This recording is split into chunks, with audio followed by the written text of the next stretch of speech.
अस्हाब feel, हाथी वाले जो हाथियों को लेकर काबतुल्लाह को तोड़ने के लिए आए थे, अल्लाह तबारक व तआला ने उनके साथ क्या मामला किया। आज के सूरह फ़ील की तफसीर के अंदर वो सारी बातें हमारे सामने आएंगी। जो हज़रात सुन्नतों से फ़ारिग हो चुके हैं उनसे गुजारिश है कि आगे बढ़ते चलें।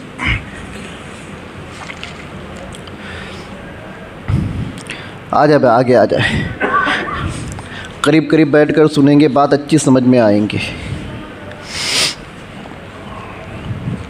जितना हम करीब से बातों को सुनते हैं, बातें उतनी जल्दी हमारे जहन के अंदर मुनक्कश हो जाती है, और जितनी सुस्ती और कायली से हम बातें सुनते हैं वो जहन में से उतनी जल्दी निकल जाती है। इसलिए सहाबा इकराम का मामूल था, जब कभी अल्लाह के नबी सल्लल्लाहु अलैहि वसल्लम हल्का लगाते थे, अपनी मजलिस लगाते थे, सहाबा इकराम जुड़ कर बैठते थे। लिखने वालों ने लिखा है सहाबा इकराम ऐसा जुड़ कर बैठते थे जैसा कि उनके सर के ऊपर परिंदे बैठे हो। किसी के सर पे परिंदा बैठा वो हरकत करेगा। और एक रिवायत के अंदर आता है कि सहाबा इकराम इस तरह से बैठते थे कि अगर उनके सर पर चादर डाल दी जाए तो चादर में झोल ना आए, इतना मिलकर बैठते थे। यही वजह है कि सहाबा इकराम पढ़े लिखे नहीं थे, कॉलेज में यूनिवर्सिटी में उन्होंने तालीम हासिल नहीं की थी, लेकिन अल्लाह के नबी सल्लल्लाहु अलैहि वसल्लम कुरान, हदीस, दीन की एक एक बात को उन्होंने नोट किया और नोट कर कर हम तक पहुंचाया। आज 1400 साल हो चुके हैं, सहाबा इकराम ने जो बातें हम तक पहुंचाई है, अल्लाह के नबी के मामूलात, कुरान की बातें और जो वाक़यात उस ज़माने में हुए हैं वो हम तक लफ्ज़ ब लफ्ज़ पहुँचाए हैं, हू बहू, ज़र्रा बराबर भी उसके अंदर कमी और बेशी नहीं, ऑथेंटिक तरीके से कि उसमें हम शक और शुबा भी नहीं कर सकते। तो ये सहाबा इकराम की सिफ़त है, मिलकर बैठना, जुड़ कर बैठना। और असल चीज़ है कि दिल के अंदर तड़प हो। तालिब इल्म, इल्म को हासिल करने वाला, तालिब इल्म के अंदर जितनी तड़प होंगी उतना उसका इल्म मज़बूत होता है। आगे आ जा। बिस्मिल्लाहिर्रहमानिर्रहीम। सूरतुल फ़ील। अलम तरा कैफ़ फ़अल रब्बुका बिअस्हाबिल फ़ील अलम यजअल कैदहुम फ़ी तज़लील व अरसल अलैहिम तयरन अबाबिल तरमीहिम बिहिजारतिम मिन सिज्जील फ़जअलहुम कअस्फ़िम मअकूल। ये मुकम्मल सूरत है, हम सभी को याद है। और इसकी अगली जो सूरत है, लिइलाफ़ि क़ुरैश इलाफ़िहिम रिहलतश्शिताइ वस्सैफ़ फ़लयअबुदू रब्ब हाज़ल बैत। ये जो दोनों सूरतें जो है ये एक ही सूरत थी, लेकिन बाद में इनको अलग अलग कर दिया गया। तो पहले सूरह फ़ील को मुकम्मल समझते हैं, फिर जो अगली सूरत है उसके ऊपर भी एक नज़र डालेंगे, तो दोनों सूरतें हमको एक साथ समझ में आ जाएंगी। पहले तर्जुमा। अलम तरा कैफ़ फ़अल रब्बुका बिअस्हाबिल फ़ील। नबी जी, क्या तुमने नहीं देखा कि अल्लाह तबारक व ताला ने हाथियों वालों के साथ क्या अंजाम किया। अल्लाह ताला ने हाथी वालों का क्या अंजाम किया, उनके साथ क्या मामला किया, क्या तुमने देखा, क्या तुमने नहीं देखा। नहीं देखना, असल में ये जो शब्द है, ये जो लफ्ज़ है, ये एक मुहावरा है। क्या है मुहावरा? इसलिए कि जब ये वाक़या हुआ उस वक्त अल्लाह के नबी एक रिवायत के मुताबिक पैदा नहीं हुए थे, हमारे नबी पैदा नहीं हुए थे, इतना पुराना ये वाक़या। और एक रिवायत में है कि अल्लाह के नबी बस पैदा हुए थे, बच्चे थे। अब दोनों सूरतों के अंदर जब ये आयत अल्लाह के नबी के ऊपर फिट कर दी जाएंगी तो माना के हिसाब से बात समझ में नहीं आती कि एक बच्चा पैदा भी नहीं हुआ, उसको हम कह रहे कि क्या तूने देखा, क्या तूने नहीं देखा कि अल्लाह ने हाथी वालों के साथ क्या मामला किया। और अगर अल्लाह के नबी पैदा भी हो चुके हैं, अल्लाह के नबी अभी बच्चे हैं, तो बच्चा डायरेक्ट बच्चे से ख़िताब करना, क्या तूने नहीं देखा, बच्चा बचपन में क्या देखेगा। लेकिन ये एक मुहावरा है, ये एक मुहावरा है। जैसे कहा जाता है, कहा गया, ऐसा हुआ है, असल में वाक़ये की अहमियत को बताना मकसद है। अल्लाह ताला वाक़ये की अहमियत को बता रहे कि तुमको ख़बर होनी चाहिए कि अल्लाह तबारक व ताला ने हाथी वालों के साथ क्या मामला किया। अब वो हाथी वाले कौन थे, अल्लाह ताला आगे उसको बयान फरमा रहे। अलम यजअल कैदहुम फ़ी तज़लील, कि अल्लाह ताला ने उन हाथी वालों के मकर को, उनके डाव पेच को बर्बाद नहीं कर दिया। जो प्लानिंग वो कर आए थे, मतलब काबतुल्लाह को तोड़ने का जो प्लानिंग लेकर आए थे, वो प्लानिंग के अंदर अल्लाह ने उनको नाकारा नहीं कर दिया। उनके प्लान को अल्लाह ने फ़ेल नहीं कर दिया। तज़लील के माना आते हैं ख़त्म कर देना, बेकार कर देना। किसी ने कोई प्लान बनाया उसको तोड़ देना तो कहते हैं तज़लील। तो अल्लाह तबारक व तआला ने उनके प्लान को बिल्कुल नेस्त और नाबूद कर दिया। क्या तुमको नहीं पता? फिर आगे फरमाते हैं और अरसल अलैहिम तैरन अबाबिल, फिर अल्लाह ने उनके ऊपर परिंदों का एक झुंड भेजा। क्या भेजा? झुंड। कल मैंने बता दिया था अबाबिल कोई परिंदे की जाति नहीं है। अबाबिल कोई परिंदे की जाति नहीं। सोशल मीडिया के ऊपर आप सुनते रहोगे कुछ मस्नूई परिंदे दिखा दिए जाएंगे, आर्टिफिशियल बना दिए जाएंगे और कहेंगे ये अबाबिल है, अबाबिल है, अबाबिल है। अबाबिल किसी परिंदे का नाम नहीं है। असल में ये एक शब्द है, एक वर्ड है जिसके मीनिंग आते हैं जुमगुट के। एक बहुत बड़ा ग्रुप जिसको कहेंगे, परिंदों का एक बहुत बड़ा ग्रुप कहेंगे, भीड़ कहेंगे, जुमगुट करेंगे, या भी ज़्यादा तादाद जिसको कहेंगे, ज़्यादा क्वांटिटी, उसको अरबी लैंग्वेज में क्या कहते हैं? अबाबिल। क्या कहते हैं? और कुछ लोगों ने अबाबिल को परिंदे के नाम के ऊपर क्या कर दिया? फिट कर दिया कि अबाबिल नामी एक परिंदा होता है। तो अबाबिल कोई परिंदे की जाति नहीं। ये तो भाई चिड़िया है, कौवा है, कबूतर है, बगला है, चील है, ये जाति है किसकी? जीन्स है परिंदों की। वैसे अबाबिल कोई परिंदों की जीन्स नहीं है। वो परिंदे कैसे परिंदे थे, क्या थे, ये अल्लाह का अज़ाब था। वो परिंदे लेकर आए थे। वो परिंदे उसके बाद नज़र भी नहीं आए वो परिंदे, और ना उन परिंदों की नस्ल आगे चली। जब कबूतर अल्लाह के नबी के ज़माने में था, उनकी नस्ल चल रही। कबूतर आज भी मौजूद है। कौवा उस ज़माने में था, आदम अलैहिस्सलाम के ज़माने में, तो आज तक कौवे की नस्ल चल रही। पर अबाबिल की कोई नस्ल नहीं, इसलिए कि अबाबिल कोई जाति है ही नहीं। लोगों ने एक नाम दे दिया, भाई अबाबिल परिंदों से अल्लाह ने उनको हलाक किया। अरे अबाबिल के माना परिंदा नहीं होता है। अबाबिल के माना जुमगुट, एक बड़ी तादाद, जिसको गौल दर गौल, फ़ौज दर फ़ौज, ज़्यादा क्वान्टिटी में कुछ परिंदे आए थे। अरसल अलैहिम तैरन, तैर कहते हैं परिंदे को। तैर का जो लफ्ज़ आया है तैरन, इसके माना आते बर्ड, एक परिंदा अल्लाह ने कहा। तैरन अबाबिल, कुछ परिंदे अल्लाह ताला ने उनके ऊपर परिंदे भेजा बिल्कुल क्वांटिटी में, बहुत ज़्यादा क्वांटिटी में। ये इसका तर्जुमा है। क्या तर्जुमा है? और अरसल अलैहिम तैरन अबाबिल, अल्लाह ताला ने उन हाथी वाले के ऊपर परिंदे भेजा क्वांटिटी में। बस ये तर्जुमा करना है। और कोई अगर आपसे कहे कि भाई अबाबिल परिंदों से अल्लाह ने उनको हलाक किया, भाई अबाबिल कोई परिंदा नहीं है, बल्कि अबाबिल का लफ्ज़ आता है ज़्यादा क्वांटिटी में, ज़्यादा तादाद में कोई चीज़ हो उसको अबाबिल कहा जाता है। वो परिंदा हो, पैसा हो, कपड़े हो, घास हो, जो भी हो, ज़्यादा क्वांटिटी में जो चीज़ रहेंगी उसको अबाबिल कहा जाएगा। बस समझ में आ गई? तो ऐसे परिंदे अल्लाह ने भेजे थे जो कबूतर से थोड़े छोटे थे, चोंच उनकी छोटी थी, उनके जो पंजे थे ये लाल कलर के थे। कैसे थे? लाल कलर के पंजे थे। और इनके हाथों में तुअर की दाल या मसूर की दाल या चने के बराबर कंकरियाँ थी। क्या थी? और ये समंदर की तरफ से आए थे, बहरे अरब, सऊदी के इस साइड में बहरे अरब है, बहरे अरब से ये परिंदे उड़कर आए थे। और ये जब उस लश्कर के ऊपर आए, तो मैं आगे तफसीर में बताऊंगा, ये तो अपना तर्जुमा चल रहा है। जब लश्कर के ऊपर आए तो इतनी क्वांटिटी थी कि जैसा उनके ऊपर बादल का साया हो गया। क्या हो गया? जैसे कोई काला बादल आता ना, तो जहाँ काला बादल आता ना वहाँ नीचे छाव दिखती है। बारिश के मतलब आपने देखा होगा, इधर धूप है उधर छाव है, तो वहाँ काले बादल छाए हुए, तो जहाँ पर बादल होता नीचे छाव हो जाती। तो इतनी क्वांटिटी में थे कि ऊपर वो थे तो नीचे उनकी छाव के अंदर सब क्या हो गए थे? धूप से अलग हो गए थे। इतनी ज़्यादा क्वांटिटी में थे। आगे अल्लाह ताला बता रहे कि इन्होंने जब अपने चोंच में हर परिंदे के पास 3 कंकरी थी, एक चोंच में और 2 हाथों में। 2 पंजे होते, एक पंजे में 2 और एक चोंच में 3 कंकरी हर एक परिंदे के पास थी। फिर उन्होंने क्या किया? तरमीहिम, फेंका। किसके ऊपर? उन हाथी के लश्करों के ऊपर भेजा। तरमीहिम बिहिजारतिम मिन सिज्जील, जब उन्होंने उसको फेंका तो वो कंकर जो थे वो कुछ बहुत भारी कंकर नहीं थे। बहुत भारी मतलब पहाड़ के टुकड़े ऐसे नहीं थे। लिखा है बिहिजारतिम मिन सिज्जील। सिज्जील कहते हैं एक ऐसी मिट्टी जिसको हम भट्टी में पकाते तो कड़क हो जाती, जैसे वह ईंट कहेंगे ना, भट्टी में ईंट पकाते, वो मिट्टी जिसको भट्टी में पकाने के बाद वो सख्त हो जाती है ना, वो पत्थर नहीं होती और पत्थर जैसी मजबूत भी नहीं होती कि कंकर जो होता है उसको तोड़े भी तो टूटता नहीं है, लेकिन वो जो मिट्टी के गारे से जो भट्टी में जो बना हुआ जो कंकर होता है ना, वो उसके मुकाबले में कमज़ोर होता है।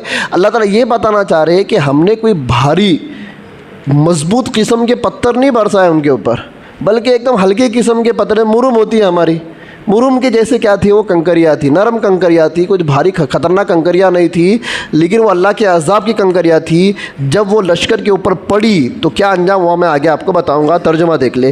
तरमीहिम, उन परिंदों ने उन कंकरों को फेंका, बिहिजारतिन मिन सिज्जील, वो कंकर मिट्टी के गारे के बने हुए थे, बहुत ज़्यादा मजबूत नहीं थे। फ़जअलहुम कअस्फ़िन मअकूल, फिर उस लश्कर का हाल ऐसे हो गया जैसे खाया हुआ भूसा, भूसा होता है ना, भूसा, जानवरों को भूसा खिलाते, चारा, सूखा चारा खिलाते।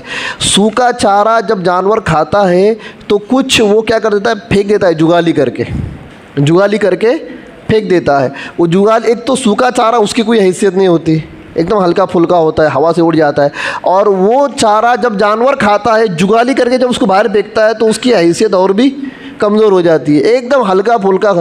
तो वो लश्कर ऐसा हो गया जैसा कि भूसा जानवरों का खाया हुआ। ये हो गया तर्जुमा। चलिए आगे चलते हैं, तफसीर को समझते हैं। असहाबे फ़ील का जो वाक़या जो हुआ ये कब हुआ, जैसा कि मैंने बता दिया, अल्लाह के नबी दुनिया में आए थे एक रिवायत, और एक रिवायत अल्लाह के नबी अभी दुनिया में आए भी नहीं थे, उस वक्त ये वाक़या हुआ। इस वाक़ये का बैकग्राउंड, पस मंज़र, शान नुज़ुल क्या है उसको समझ लें। थोड़ा हमको जाना पड़ेगा हिस्ट्री के अंदर, हिस्ट्री में जाएंगे तो वाक़या समझ में आएगा, हिस्ट्री में नहीं जाएंगे तो वाक़या समझ में नहीं आएगा। अरब से करीब एक मुल्क था यमन। क्या था? यमन। यमन के ऊपर एक कबीले का कब्ज़ा था, मलिक हिमियर नाम का एक कबीला था। ये मुशरिक कबीला था।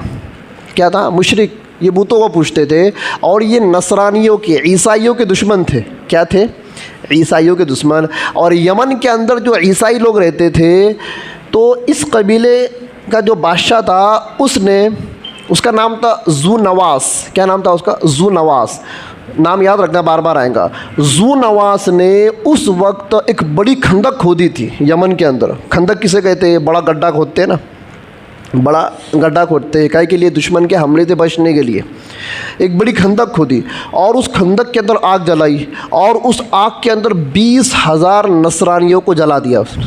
मुशरिक था, नसरानी मतलब ईसाई, ईसाइयों का दुश्मन था वो ज़ू नवास। तो उसने क्या किया, यमन के अंदर कितने 20,000 ईसाइयों को आग की भट्टी में डाल दिया, आग की खंदक के अंदर डाल दिया। वहाँ से 2 बंदे भाग कर निकले, अपनी जान बचा कर निकले, और ये गए मुल्क शाम। मुल्क शाम का बादशाह था हिरक्ल, नसरानी था। नसरानी मतलब ईसाई था। हिरक्ल, जिसके बाद अल्लाह के नबी ने ख़त भेजा था कि ईमान ले आओ। हिरक्ल, मैंने इससे पहले बताया था, हिरक्ल बादशाह मुल्क शाम का बड़ा बादशाह था। हिरक्ल के पास वो 2 बंदे भागते हुए गए। वहाँ जाकर उन्होंने यमन के अंदर ईसाइयों पे ऊपर जो जुल्म सितम हुआ उसकी दास्तान सुनाई। वो बादशाह खुद ईसाई था, और उन 2 लोगों ने, यमन के जो भाग कर गए थे, उन्होंने उसको गैरत दिलाई कि तू इतना बड़ा बादशाह है, लेकिन तेरे होते हुए यमन के अंदर 20,000 हमारे ईसाइयों को, उसमें औरतें थी, बच्चे थे, बूढ़े थे, उनको आग की भट्टी में डाल दिया। अब तेरे ऊपर वाजिब ज़रूरी है, ये तेरा फ़र्ज़ है कि तू क्या कर दे, वो ज़ू नवाज़ बादशाह, तू क्या करे, इंतकाम ले। क्या ले? इंतकाम। हिरक्ल बादशाह ने जब कारगुजारी सुनी तो उसको बड़ा गुस्सा आया कि मेरी कौम के लोगों को उन्होंने जलाया, यमन वालों को, मैं तो बदला लेकर रहूँगा। तो उसने क्या किया, हबशा जो मुल्क है, बिलाल हबशी जहाँ पर थे, वहाँ का एक बादशाह था नजाशी। क्या था? नजाशी बादशाह थे, उसने युति किया, उसके तरफ दोस्ती का हाथ में जा, और उससे ये कहा कि मुझे ज़ू नवास के ऊपर हमला करना है तो मेरी फ़ौज को तेरी फ़ौज की ज़रूरत पड़ेगी। नजाशी जो हबशा का बादशाह था, उसने हिरक्ल की मुतालबे को, उसके पेशकदमी को उसने क्या कर दिया, कबूल कर लिया, और अपनी फ़ौज क्या कर दी, उसके साथ में हिरक्ल के साथ लगा दी। अब हबशा की फ़ौज और मुल्क शाम की फ़ौज, ये दोनों फ़ौजें युति कर किस पे हमला कर रहे हैं, यमन के ऊपर हमला कर रहे। किस पे हमला कर रहे? और यमन का बादशाह कौन? ज़ू नवाज़, जिसने 20,000 ईसाइयों को मारा था। अब ये जो फ़ौज जो तैयार हुई हिरक्ल की और नजाशी बादशाह की, इसके 2 सिपह सालार थे। एक का नाम अरतात था, एक का नाम अबरहा था। अबरहा वही जो काबतुल्लाह को ढाने के लिए आया था। अब अबरहा की कहानी यहाँ से शुरू होती है। अब मैंने कहा ना हिस्ट्री में जाओगे तो बात समझ में आएंगी। अब अबरहा जो था, अबरहा और अरतात ये दोनों फ़ौज के कमांडर थे। इन दोनों ने क्या किया, यमन के ऊपर हमला किया और यमन के ऊपर हमला करके यमन की ईंट से ईंट बजा डाली। क्या कर डाली? ईंट से ईंट बजा डाली। पूरा यमन फतेह हो गया और वो जो यमन का जो बादशाह ज़ू नवास वो दरिया की तरफ भागा, समंदर की तरफ, समंदर के अंदर सवार हो गया। कई दिन तक समंदर में सवार रहा। उसको पता था वापस आएंगे तो मुझे बख्शा नहीं जाएगा, इसलिए कि मैंने ईसाइयों पर बहुत जुल्म किया हो। वहीं पर वो समंदर में डूब कर क्या हो गया, मर गया, ख़त्म हो गया और पूरा यमन क्या हो गया, फतेह हो गया। अब ये जो दो सिपह सालार थे, दो कमांडर थे, कौन, अरतात और अबरहा। अबरहा की नीयत ख़राब हुई। अबरहा जरा बहुत शाना था, जिसको हम कहेंगे शातिर दिमाग वाला। उसने क्या किया, ये जो दूसरा जो कमांडर था अरतात, उसके ख़िलाफ़ बगावत की। अब ये दोनों मिली जुली फ़ौजें थी। कुछ फ़ौज इधर की थी नजाशी की, हफ्शा बादशाह की, कुछ फ़ौजें मुल्क शाम की थी और इसमें कुछ नसरान ये अपने यमन वाले भी थे। मिली जुली फ़ौज थी। अब इसने क्या किया, इधर का जो दूसरा जो कमांडर था उस कमांडर के ऊपर हमला कर दिया और उसको ख़त्म कर डाला और उसकी पूरी फ़ौज को अपने ज़ेर असर कर डाला। क्या कर दिया, ज़ेर असर कर डाला। अबरहा की एक मेजॉरिटी बन गई। अब अबरहा की मेजॉरिटी को देखकर नजाशी का जो बादशाह था उसने अबरहा को यमन का गवर्नर बना दिया। अब असल कहानी यहाँ से शुरू हो रही है। अबरहा कौन बना, यमन का गवर्नर बन गया। यमन का गवर्नर बनने के बाद उसने अपने पूरे अतराफ़ का जायज़ा लिया तो उसने देखा कि अरब में मक्का के अंदर एक काबा है और यमन से लोग काबे का हज करने के लिए जाते हैं। यमन से लोग हर साल। तो उसको बड़ा ताज्जुब हुआ, ये जाते किधर है, कहा कि वो उधर जाते। और उस ज़माने में सफ़र करने में बहुत ज़्यादा फ़ायदे भी थे, क्योंकि जहाँ पर हज होता है तो वहाँ पर पूरी दुनिया से ताजिर लोग आते थे। पूरे दुनिया का वहाँ पर माल आता था, माल तिजारत आता था और उस वजह से माल तिजारत आने की वजह से अरब वालों को, मक्का वालों को मुनाफा बहुत मिलता था। अब इसने क्या सोचा कि अगर यमन के अंदर भी एक काबा मैं बना लूँ तो ये हज करने के लिए लोग जो उधर जाते ये क्या आएंगे, यमन में आएंगे और फिर यमन में जब लोग आएंगे तो फिर मेरी इकोनॉमी बढ़ेंगी, मेरी इकोनॉमी क्या होंगी, बढ़ेंगी। यहाँ पर ताजिर लोग आएंगे, तिजारती मंडी बढ़ेंगी और मेरे मुल्क को क्या होंगी, तरक्की मिलेंगी। उसकी ये नीयत, उसने जो सोचा वो सियासी लाइन से सोचा। अब ज़रूरी ये था कि भाई ऐसा एक काबा बनाया जाए जो इस काबे से क्या हो, भारी हो। तो उसने यमन के अंदर एक बड़ा काबा बनाया। काबा क्या की इमारत, उसको काबा कह ही नहीं सकते, पर लिखा है लोगों ने कि एक दूसरा डुप्लीकेट काबा बनाया था और उसका मकसद ये था कि लोग यहाँ पर हज के लिए आए। अब कैसा बनाया, इसने बड़ा ऊंचा बनाया उसको, इतना ऊंचा बनाया कि ऊपर खड़े रहने पर नीचे देखने वाले को चक्कर आ जाए। एक रिवायत में लिखा है कि ऊपर खड़े होने के बाद नीचे देखना, जब देखते थे तो नीचे जो आदमी खड़ा वो नज़र ना आए। इतनी बड़ी इमारत बना दी उसने, कितनी बड़ी, इतनी बड़ी इमारत, ताकि दूर दूर से क्या हो जाए, ये नज़र आ जाए। और हीरे मोती जवाहरात से उसको पूरा क्या कर दिया, डेकोरेट कर दिया। अब डेकोरेट होने के बाद उसने क्या किया, यमन का गवर्नर था, यमन में एक फरमान जारी कर दिया, एक बिल पास कर दिया। वो बिल ये था, अब कोई अरब में मक्का में हज को नहीं जाएगा। अब सारे यमन वालों को ऑर्डर है हमारा कि तुम अभी क्या करो, ये जो मैंने जो नया काबा जो बनाया है इसका तवाफ़ करो, इसका हज करो, जो करने का वो यहाँ करो। क्या करो, यहाँ करो। अब बहुत सारे यमन के लोग बादशाह से डर कर लग गए अनभक्ति के अंदर।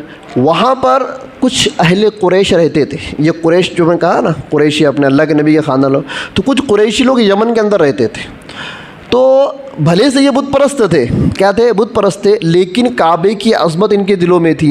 मैंने कहा कि 7 फजीलत अरब को है, ये कुरैश को है, वो काबे के पासबान है, जमज़म के साक़ी है, अल्लाह ताला ने उनके ज़रिए से काबतुल्लाह को बनवाया है। बहुत सारी वो काबे को अज़मत की निगाह से देखते थे और काबे के ख़िलाफ़ कोई ऐसी एक्टिविटीज़ हो उनको बर्दाश्त नहीं हो सकती थी, तो उन्होंने बगावत चालू कर दी।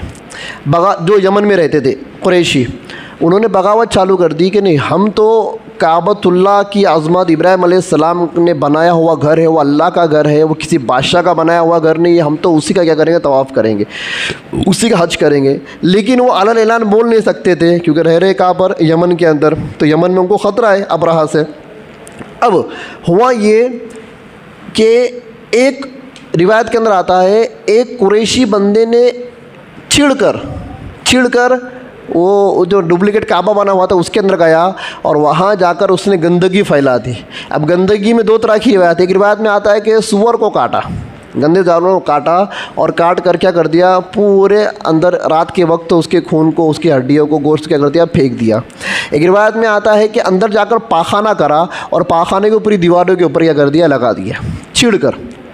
अब जब सुबह हुई, सुबह होने के बाद जब अबरहा को मालूम पड़ा कि किसी ने उसके बनाए हुए डुप्लीकेट काबा की बेहुरमती की, तो उसको बड़ा गुस्सा आया, उसको बड़ा गुस्सा आया। कहा कि ये हरकत किसने किया? तो लोगों ने बताया कि जो लोग काबतुल्लाह को मानते उन्होंने ये हरकत की। और उसमें नाम किसका आया? कुरैशियों का नाम आया। कुरैश के रहने वाले, अपने अरब के रहने वालों का नाम आया। अब अबरहा को वहाँ पे गुस्सा चढ़ा और उसने तय कर दिया कि अब मैं इन कुरैश के काबे की, ये कुरैश जिसके मुहाफिज है, मुतवल्ली है, उस काबे के मैं ईंट से ईंट बजा दूँगा। और उसने तय कर दिया, क्या कर दिया? तय कर दिया कि अब मैं काबे को ढा दूँगा, काबे का नाम और निशान मिटा दूँगा कि इन्होंने मेरे बनाए हुए काबे की क्या करी, बेहुरमती करी। अब इस चीज़ ने उसको काबतुल्लाह के ऊपर हमला करने के ऊपर आमादा कर दिया। फ़ौरन उसने उसका पूरा लश्कर जर्रार क्या किया, तैयार किया। और जो बाजू में जो कंट्री है हबशा के बादशाह को ख़त लिखा कि मैं उधर पे जा रहा हूँ, काबतुल्लाह को ढाने के लिए मुझे तेरी मदद चाहिए। तो हबशा के बादशाह ने अपने 8 से 9 बड़े बड़े भारी भरकम ऊँट थे, उनको भेजा। उसमें एक ऊँट था, अब ये ऊँट भी याद रखना, इसका नाम था महमूद। क्या नाम था? महमूद। अब कहानी में ये महमूद का बहुत अच्छा रोल है, महमूद ने याद रखना। महमूद नाम का एक हाथी था, ऊँट नहीं हाथी, मैं ऊँट कह रहा हूँ, हाथी था।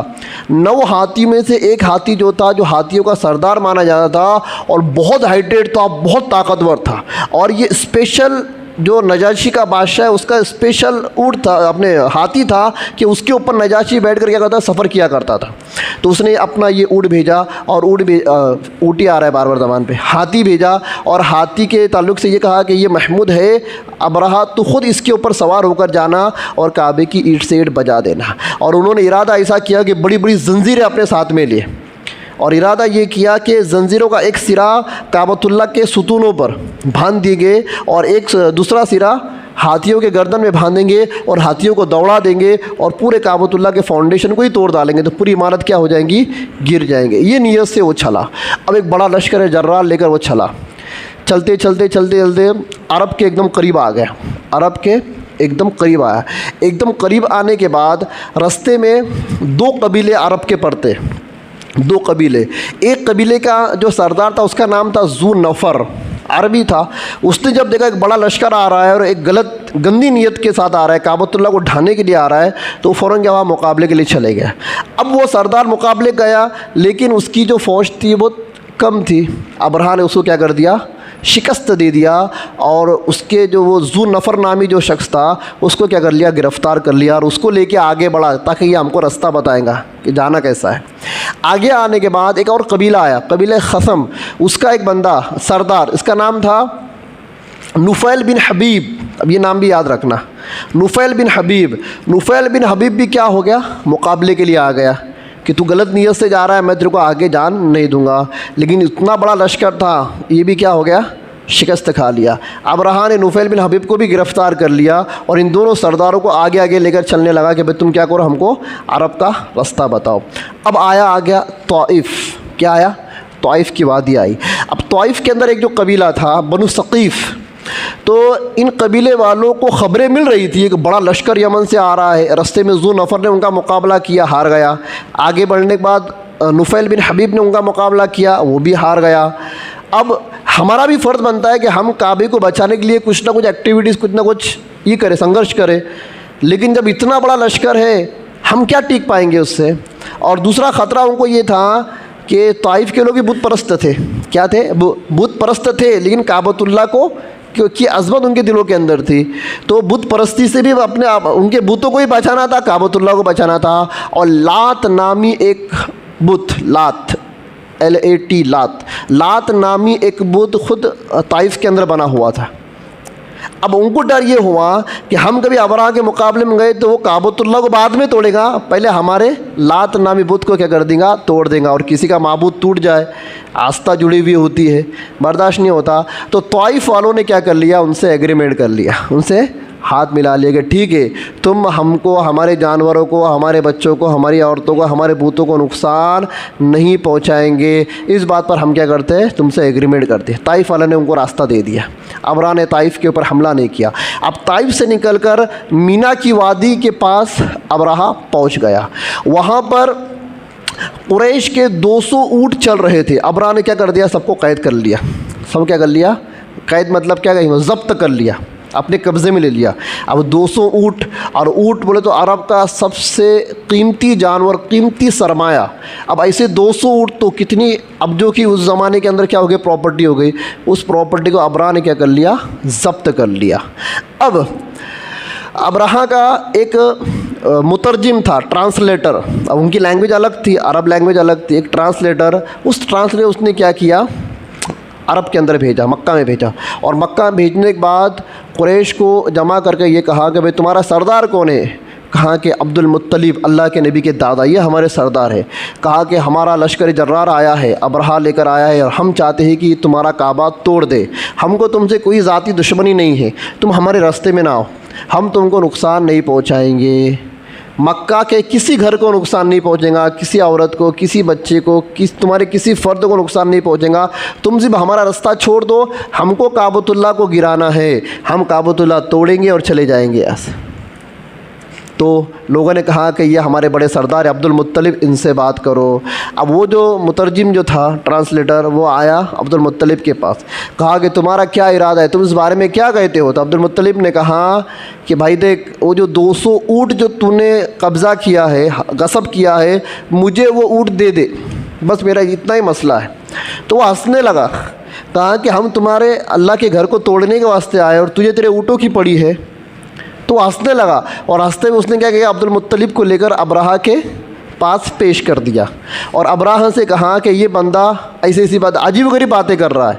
अबराहा ने पूछा भाई क्या तुम्हारा क्या मामला है। अब्दुल मुत्तलिब ने वही कहा, मेरे 200 ऊँट जो तुमने कब्ज़ा किए वो क्या कर दो, छोड़ दो। तो अबराहा हाथी से उतर कर नीचे आया, नीचे आके बैठ गया उनके पास और कहने लगा कि अब्दुल मुत्तलिब, तुम कौम के सरदार हो, कुरैश के सरदार हो, अच्छे हट्टे कट्टे हो। तुमको देखकर तो मुझे ऐसा लगा कि तुम मेरे से मुकाबला करोगे। तुम क्या करोगे, मुकाबला। पर तुमने तो एकदम बुज़दिली वाली बात कर दी। कहा कि मेरा सामान छोड़ दो, क्या तुम्हारे दिल के अंदर काबतुल्लाह की अज़मत नहीं है।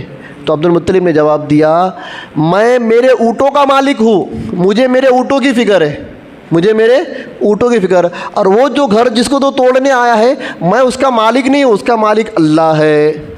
उसका मालिक कौन है, अल्लाह। मुझे मेरी प्रॉपर्टी से मतलब, अल्लाह को उसकी प्रॉपर्टी से मतलब। वो अल्लाह का घर है, अल्लाह उसकी हिफाजत करने वाला है। मेरे ऊँट तेरे कब्ज़े में है, मेरा मसला उससे है। तुम मुझे मेरे ऊँट वापस कर दे और तू आगे जा, तू जो करना है कर, क्योंकि उस घर का मुहाफ़िज़ कौन है, अल्लाह है। तू हमसे नहीं जंग कर रहा है, तू अल्लाह से जंग कर रहा है। अब ये बात सुनकर क्या हो गई, अबरा को गुस्सा चढ़ा। कहा कि अच्छा ये बात है, तो अल्लाह मेरे मुकाबले में, तुम्हारे अल्लाह को तो मेरे मुकाबले, तुम्हारे खुदा को तो मेरे मुकाबले में ला रहे हो। अब तुम्हारा खुदा भी अपने घर को नहीं बचा पाएगा। क्या करेगा, नहीं बचा पाएगा।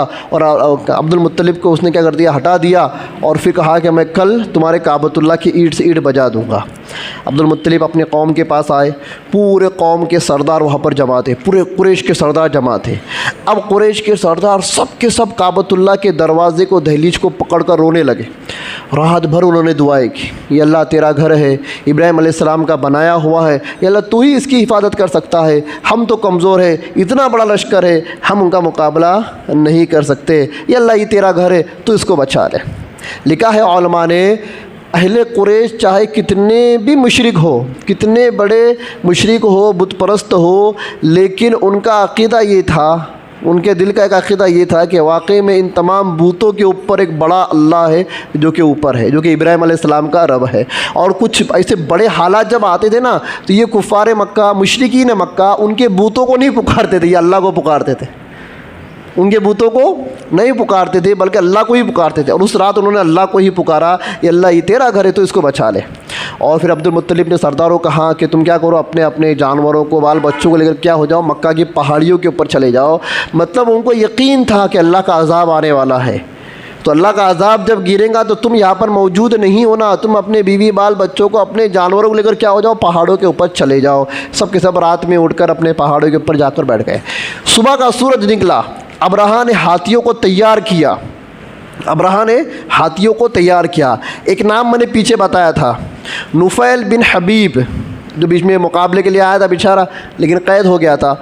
नुफैल बिन हबीब ने जब वहाँ से मीना की वादी से जब वो आगे बढ़ा वो लश्कर, तो नुफैल बिन हबीब ने वो हाथी जिसका नाम था महमूद, मैंने कहा था महमूद नाम याद रखना, उस महमूद के कान में एक जुमला कहा। क्या कहा? उसका कान पकड़ा महमूद का और कहा कि महमूद, क्या तुझे पता है तू कहाँ खड़ा है?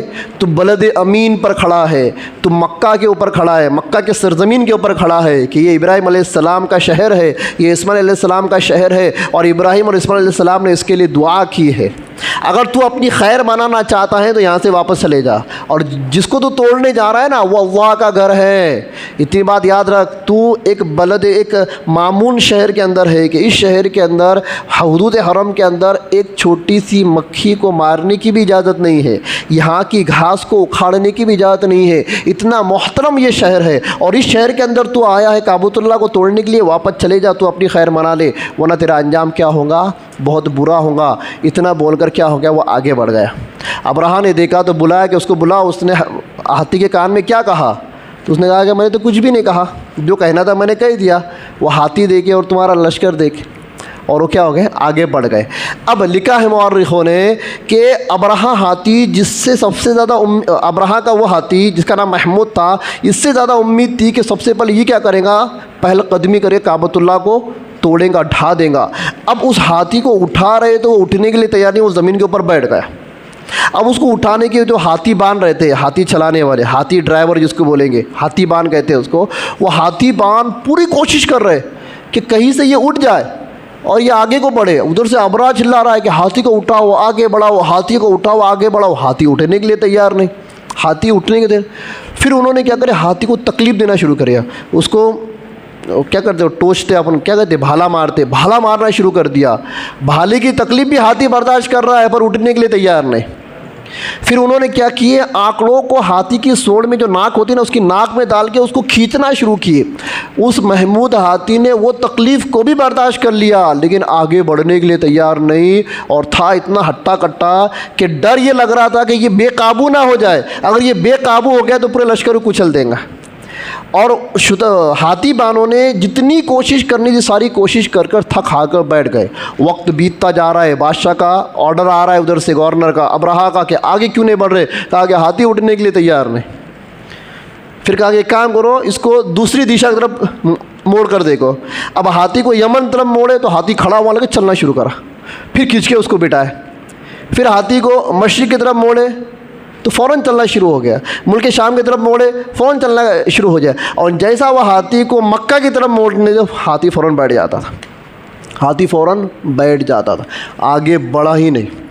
इसी कश्मकश के अंदर बहुत ज़्यादा वक्त गुज़र गया, और वक्त आ गया अल्लाह ताला के अज़ाब का। फ़अरसल अलैहिम तयरन अबाबीर, फिर समंदर की तरफ से परिंदों का एक जुमगुट आया। बहुत क्वांटिटी के अंदर परिंदे आए, और परिंदे ने पूरे लश्कर को क्या कर लिया, ऊपर से घेर लिया, और ऊपर से क्या हो गया, कंकरों की बारिश। कंकर के बारे में मैंने बताया, एक परिंदे के एक चोंच में, दो हाथों में, एक परिंदे के पास 3 कंकर थे। कितने कंकर थे?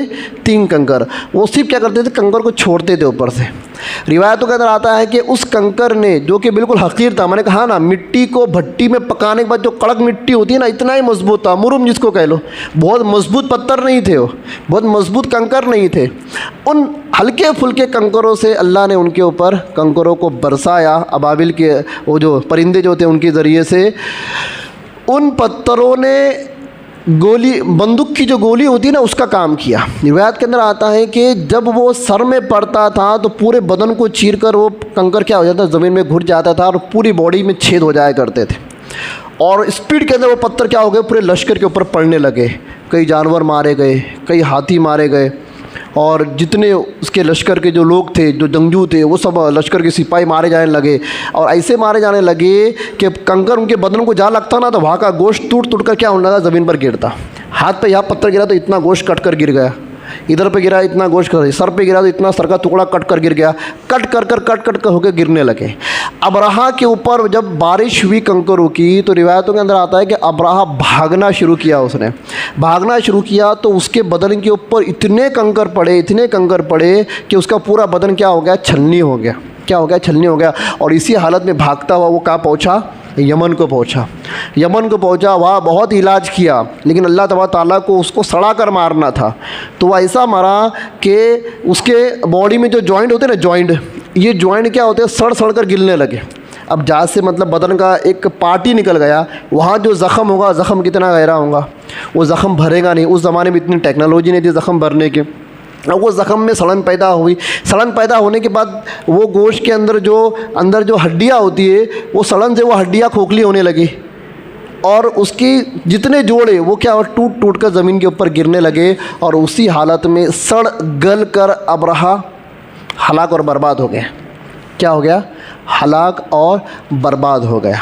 और अल्लाह ताला ने पूरे लश्कर को, कुछ भागे, वो जगह पर नहीं मरे, भागे, कुछ पहाड़ों में जाकर मरे, कोई अपने इलाके के करीब जाकर मरे, कुछ मक्का के अंदर ही मर गए। पूरे अरब के अंदर लाशें ही लाशें बिछी हुई थी, पूरे सड़ कर मर गए। अब आते हैं वो 2 शुतर बांध थे, उनका अंजाम क्या हुआ। अल्लाह तबारक व तआला ने बतौर निशानी और इबरत के लिए वो 2 शुतर बांध थे जो हाथी को खींच कर आगे लाने, इनको अल्लाह ने ज़िंदा रखा। इनका हाल ऐसा हुआ कि एक की आँख के ऊपर पत्थर लगा, वो अंधा हो गया, और एक के हाथ के ऊपर कंकरियाँ गिरी तो उसका हाथ टूट कर क्या हो गया, गिर गया। एक अंधा हो गया और एक अपाहिज हो गया। अल्लाह ने इनको मौत नहीं दी, अल्लाह ने इनको, ये भाग गए जंगलों के अंदर। क्या हो गए, जंगलों में भाग गए। और भागने के बाद ये मरे नहीं। अम्मा आयशा रज़ियल्लाहु अन्हा की रिवायत है कि हमने कुछ दिनों के बाद मक्का की गली के अंदर 2 भिखारियों को भीख मांगते हुए देखा, एक अंधा था और एक अपाहिज था। तो लोगों ने उनके बारे में बताया कि अब्राहा के लश्कर के जो हाथी थे, उन हाथियों को चलाने वाले ये हाथी के शुतरबान थे, हाथीबान थे, ये ड्राइवर थे। अल्लाह ताला ने इनको इबरत के लिए ज़िंदा रखा और ये पूरी ज़िंदगी इन्होंने भीख मांग कर निकाली मक्का की गलियों के अंदर। अल्लाह ने इबरत के वास्ते उनको क्या रखा, ज़िंदा रखा। क्या रखा, ज़िंदा रखा। कि आगे चलकर भी सहाबा इकराम ने देखा और कुरैश ने देखा कि अल्लाह तबारक तआला ने पूरे लश्कर को तबाह बर्बाद कर दिया। बादशाह भी ख़त्म हो गया, वो हाथी भी ख़त्म हो गए, और वो हाथी चलाने वाले जो 2 बंदे थे, इनको अल्लाह ताला ने ज़िंदा रखा। ये मक्का की गलियों के अंदर भीख मांगते हुए फिरते थे। इस तरह से अल्लाह तबारक व तआला ने कुरैश की अज़मत को बढ़ा दिया। किसकी अज़मत को बढ़ा दिया, कुरैश की अज़मत को बढ़ा दिया। और पूरे 4-5 मुल्कों तक कुरैश का नाम हो गया। जब कभी कुरैश सफ़र में जाते माल तिजारत को लेकर, तो किसी उचक्के की, किसी डाकू की, किसी जालिम बादशाह की इनके ऊपर हमला करने की हिम्मत नहीं होती। वो डरते थे कि हम इनके ऊपर हमला करेंगे तो हमारे ऊपर भी परिंदों वाला अजाब, अबाबिल वाला अजाब न आ जाए।